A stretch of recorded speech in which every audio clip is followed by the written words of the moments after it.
Assalamualaikum warahmatullahi wabarakatuh. Alhamdulillahi rabbil alamin.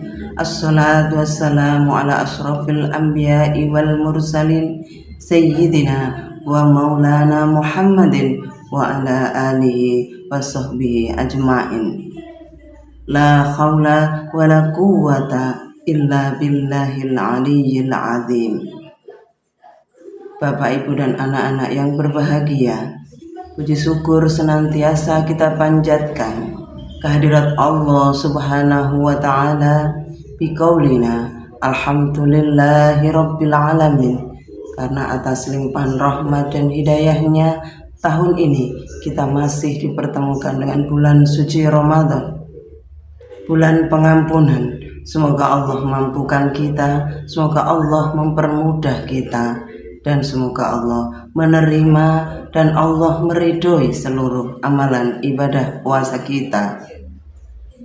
Salawat serta salam semoga tetap tercurah limpah kepada baginda Nabi Muhammad Sallallahu Alaihi Wasallam, dan mudah-mudahan kelak kita diakui sebagai umatnya dan mendapatkan syafaat dari beliau. Amin ya rabbal alamin. Bapak, Ibu, dan anak-anak yang berbahagia, perkenankan pada kesempatan yang mulia ini saya menyampaikan sedikit pembahasan mengenai tema bakti kedua orang tua, kunci ridho Allah. Bakti kepada kedua orang tua adalah kewajiban kita sebagai anak, terlepas posisi kita apakah masih kanak-kanak ataukah ketika kita sudah dewasa, bahkan ketika kita sudah berumah tangga dan mempunyai anak.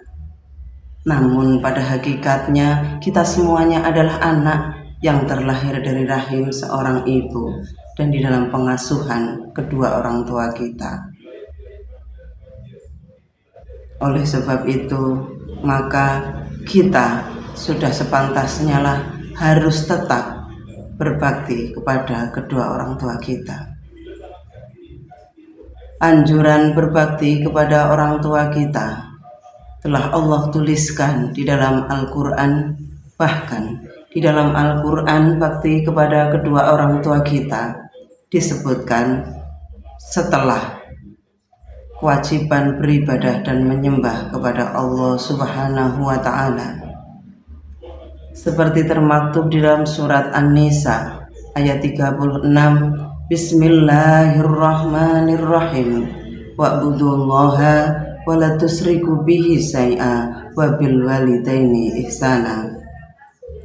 Dan sembahlah Allah dan jangan mempersekutukannya dengan siapapun, dan berbuat baiklah kepada kedua orang tua. Kata wabil walidaini ihsana disebutkan di dalam Al-Quran tidak hanya satu kali, namun berkali-kali. Tidak hanya tertulis di dalam surat An-Nisa ayat 36, Allah juga perintahkan di dalam surat Al-Isra ayat 23. Bismillahirrahmanirrahim. Wa qada rabbuka alla ta'budu illa iyyahu wa bil walidaini ihsana. Dan Tuhanmu telah memerintahkan jangan menyembah selain Dia, dan Tuhanmu, dan hendaklah kamu berbuat baik kepada kedua orang tua. Kata wabil walidaini ihsana mengapa disebutkan berulang kali di dalam Al-Quran? Tentunya hal tersebut mengandung suatu kemutlakan bahwa sebagai anak kita harus berbakti kepada kedua orang tua. Mengapa kita harus berbakti kepada kedua orang tua? Orang tua kita, terutama ibu, telah mengandung kita selama 9 bulan 10 hari dengan penuh kepayahan, dengan beban yang berat. Dia harus membawa beban itu kemanapun, bahkan ketika posisi tidur sekalipun, sehingga membuat ibu menjadi tidak nyaman. Waktunya melahirkan, ibu akan mempertaruhkan jiwa dan raganya supaya melahirkan kita. Ibu akan melakukannya dengan ikhlas.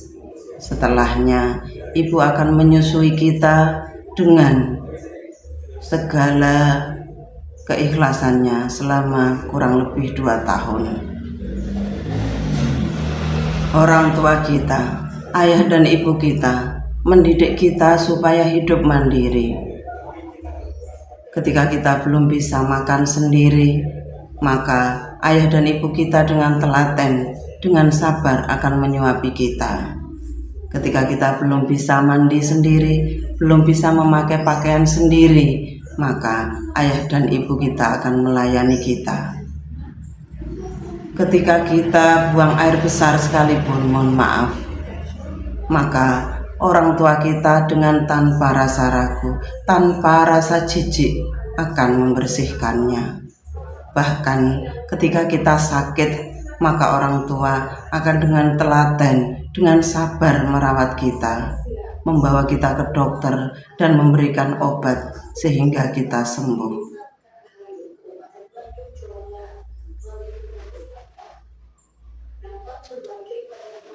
Lalu bagaimana kita bisa berbakti kepada kedua orang tua? Yang kita lakukan supaya kita berbakti kepada orang tua adalah ketika beliau masih hidup di dunia, maka bersyukurlah bagi kita yang orang tuanya masih hidup. Berbakti kepada orang tua kita bisa lakukan langsung dengan cara berbuat baik, berkata yang sopan, berkata yang lembut.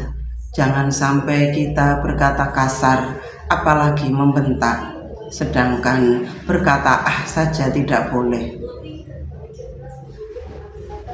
Berikutnya, kita harus membantu pekerjaan orang tua. Apabila orang tua sibuk dengan pekerjaannya di rumah, maka sebagai anak kita wajib membantunya. Kita harus mempunyai inisiatif untuk membantu orang tua tanpa disuruh sekalipun.